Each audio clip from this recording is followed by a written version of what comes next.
नमस्कार। आपने स्कूलों में देखा होगा स्टार्टिंग से ही कि आफ्टर प्रेयर नेशनल एंथम होता है स्कूलों में और सभी को अटेंशन पोजीशन में आना होता है ड्यूरिंग नेशनल एंथम। वो चाहे स्टूडेंट्स हों या स्कूल कॉलेज फैसिलिटी।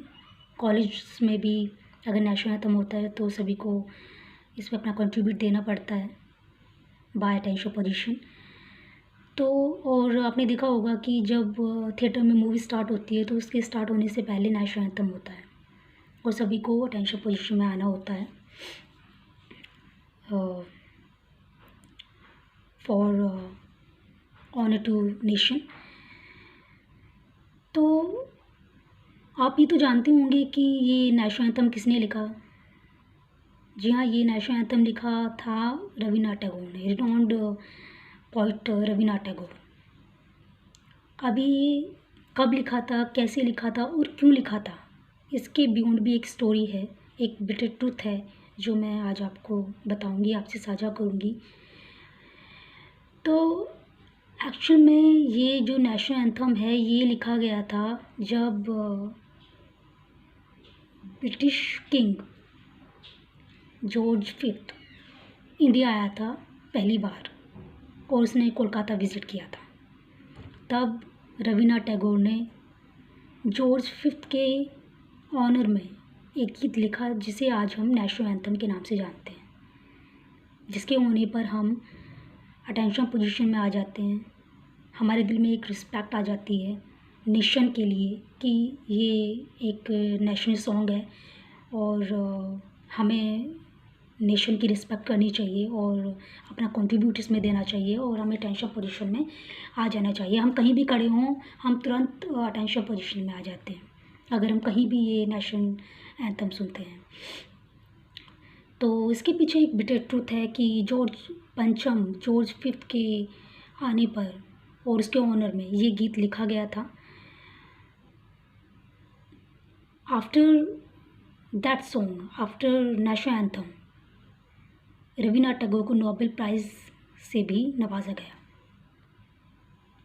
जी हाँ, Rabindranath Tagore Nobel prize winner हैं और उन्हें आफ्टर नेशनल एंथम, राष्ट्रगान, जब उन्होंने लिखा उसके बाद उन्हें ये नोबेल प्राइज़ दिया गया। अब आप ये सोच रहे होंगे कि नेशनल जो कि इंडियन नेशनल एंथम है इसके लिए ब्रिटिशर्स क्यों नोबेल प्राइज़ देंगे।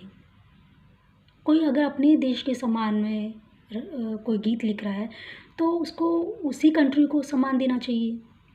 उसको अदर कंट्री क्यों अवार्ड दे रही है, वो भी नोबेल प्राइज़, जो कि दुनिया का सर्वश्रेष्ठ एक अवार्ड माना जाता है, तो वो क्यों देगी किसी इंडियन राइटर को, वो भी जो कि स्लेव है ब्रिटिशर्स का, जो कंट्री स्लेव है ब्रिटिशर्स की, उसके राइटर को कोई अदर कंट्री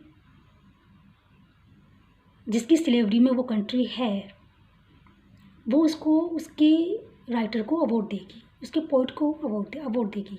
क्यों देगी?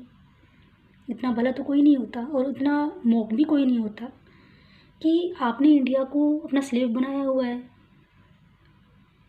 और उसके बाद आप उसके पोइट को नोबेल प्राइज़ नवाज रहे हो। तो इससे बड़ा गोफीनेस तो हो ही नहीं सकती।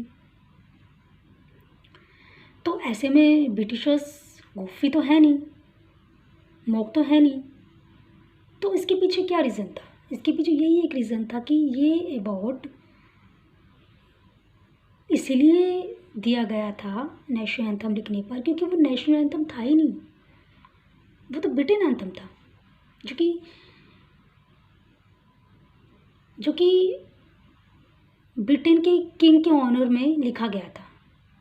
1911 में जब जॉर्ज फिफ्थ इंडिया आया था, उसने कोलकाता विज़िट किया, तब रवीन्द्रनाथ टैगोर ने ये गीत लिखा और उसके ऑनर में इन्होंने ये गीत लिखा, तब इन्हें नोबेल प्राइज़ मिला क्योंकि ये ब्रिटिशर्स के ऑनर में था, फुल्ली ब्रिटिशर्स के ऑनर में था। इसलिए जब उन्होंने देखा कि हमारे सम्मान में, हमारे ऑनर में एक गीत लिखा गया है, वो भी एक रिनाउंड राइटर के द्वारा, जो कि इंडिया का रिनाउंड राइटर है, उसने ये गीत हमारे सम्मान में लिखा है, तो वो इतने खुश हो गए कि उन्होंने रवीन्द्रनाथ टैगोर को नोबेल प्राइज़ थमा दिया। फिर बारी आती है 1997 की, जब क्वीन एलिजाबेथ पहली बार इंडिया कदम रखती हैं और इंटरनेशनल एयरपोर्ट पर, तब इंटरनेशनल एयरपोर्ट पर ये गीत नेशनल एंथम फिर से गाया गया। तो ये गीत जो है, ये नेशनल एंथम जो है, ये बार बार ब्रिटिशर्स के आने पर ही क्यों गाया जाता है? वैसे तो खैर ये होता ही रहता है इंडिया में, 15 अगस्त, 26 जनवरी, और जब भी कुछ ऐसा समारोह होता है, कोई ऐसा ओकेज़न होता है, तब नेशनल एंथम होता है। लेकिन जब ब्रिटिशर्स यहाँ आए, उनके सम्मान में ये क्यों गाया गया?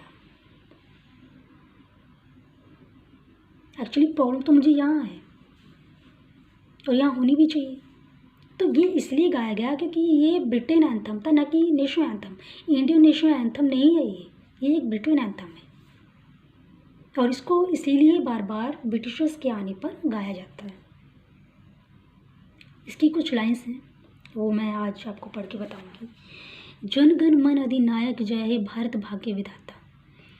हे भारतीयों के गणों के मनों पर, हे भारतीयों के जनों के मनों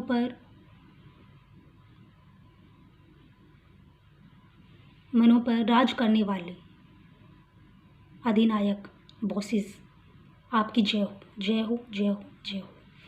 भारत भाग्य विधाता, आप ही भारत की डेस्टिनी को बिगाड़ सकते हो और बना सकते हो। आप ही भारत के भाग्य विधाता हो। पंजाब सिंध गुजरात मराठा द्रविड़ उत्कल बंगा, विंध्य हिमाचल यमुना गंगा, उच्छल जलद तरंगा। तब शुभ नामे जागे, तब शुभ आशीष मांगे, गाए तब जय गाथा, जन गण मन अधिनायक जय भारत भाग्य विधाता। जितनी भी हम स्टेट्स हैं वो सारी मिलकर आपसे ब्लेसिंग्स मांग रही हैं। आप हमें प्लीज़ ब्लेस कीजिए ताकि हम और प्रोग्रेस करें, तरक्की करें, और फिर से वही जन गण मन अधिनायक जय भारत भाग्य विधाता। हे भारतीयों के जनों के मनों पर राज करने वाले बॉसेस, आपकी जय हो, जय हो, जय हो, जय हो।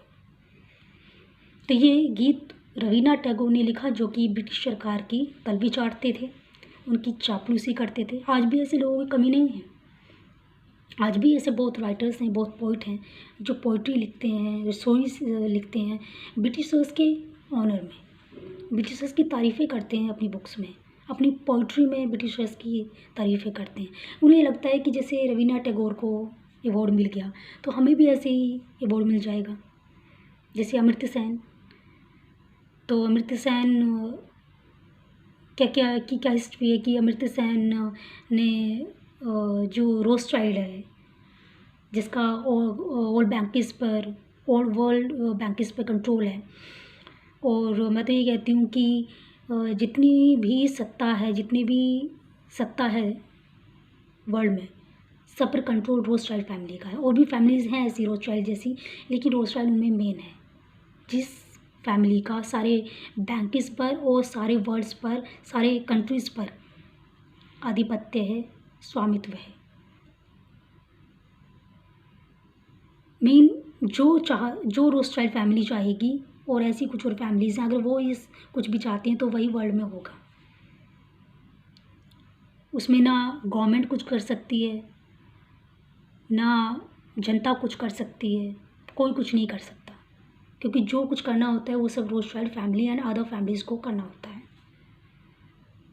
तो अमर्त्य सेन को उन्होंने अपना दामाद बना लिया, अपनी फैमिली की लड़की से अमर्त्य सेन की शादी करवा दी, क्योंकि अमर्त्य सेन एक अच्छे इकोनॉमिस्ट हैं, तो वो उनको एडवाइस देते हैं बैंकिंग के मामले में। तो उन्हें लगा कि इसको तो स्थायी सदस्य बना लेना चाहिए अपनी फैमिली का, तो उन्होंने अमर्त्य सेन को स्थायी सदस्य बना लिया, और अब वो उनके फैमिली मेम्बर हो चुके हैं, और जितनी चाहे उनसे सलाह ले सकते हैं। चाहे फैमिली जितनी चाहे अमर्त्य सेन से सलाह ले सकती है, एडवाइस ले सकती है बैंकिंग के मामले में, इकोनॉमी के मामले में। तो इसलिए अमर्त्य सेन को भी नोबेल प्राइज़ दिया गया एक बेस्ट इकोनॉमिस्ट होने पर। उनको एक बेस्ट इकोनॉमिस्ट मान लिया गया, और क्योंकि जो नोबेल प्राइज़ ज्यूरी है उसमें सारा कंट्रीब्यूट रोथस्चाइल्ड फैमिली का होता है, वो जिसको चाहें उसको नोबेल प्राइज़ देते हैं। एक्चुअली नोबेल प्राइज़ कोई मिलता है जो उनकी उस यूरो की और ब्रिटिशर्स की तलवी चाटता है, उनकी चापलूसी करता है, या किसी तरीके से उन्हें लगता है ये फ़ायदे का सौदा साबित होगा ये इंसान, तो वो नोबेल प्राइज़ उसी इंसान को थमा देते हैं। वो चाहे आज स्टार्टिंग से लेकर अभी तक किसी को भी मिला हो, वो इसलिए दिया गया है कि उस खास व्यक्ति से उनका कुछ फ़ायदा हो रहा होता है। तो अब थोड़ी सी बात मैं नोबेल प्राइज़ और नेशनल एंथम से भी हटकर थोड़ा देना चाहती हूँ, लेकिन फ़िलहाल थोड़ा सा मैं नेशनल एंथम की थोड़ा सा अभी बातें मैं करना चाहती हूँ। तो रवीन्द्रनाथ टैगोर जैसे लोग अभी भी हैं और पहले भी हुए थे, कि आपने देखा होगा पहले चारण भाट हुआ करते थे। तो चारण भाटों का काम क्या होता था, जो राजा हुआ करता था, रूलर हुआ करता था, उसकी तारीफ़ें करना। वो चाहे अफ़गानी रूलर हो, मुग़ल रूलर हो, या स्लेव रूलर हो, या मराठा रूलर हो, या राजपूताना रूलर हो, कोई भी रूलर हो, या साउथर्न रूलर हो, कोई भी रूलर हो, उनका काम होता था उनकी तारीफ़ें करना। और जिस राजा के अधीन वो चारण भाट काम करते थे उनकी तारीफ़ें करना होता था, और राजाओं की बुराइयां करना होता था। जैसे हिस्ट्री लिखी गई है, तो हिस्ट्री के दो पहलू होते हैं, एक में तारीफ़ें की गई होती हैं किसी रूलर की, एक में बुराइयां की गई होती हैं। एक्चुअल में तारीफ़ें की गई होती हैं वो उनके अपने चारण भाट होते थे, और जो बुराइयां करते थे वो दूसरे राजा के, दूसरे रूलर के चारण भाट होते थे जो उसकी बुराइयां करते थे। तो अब आप ही ये फैसला कर सकते हो कि सच क्या है और झूठ क्या है, दोनों पहलुओं को पढ़ने के बाद। अगर हम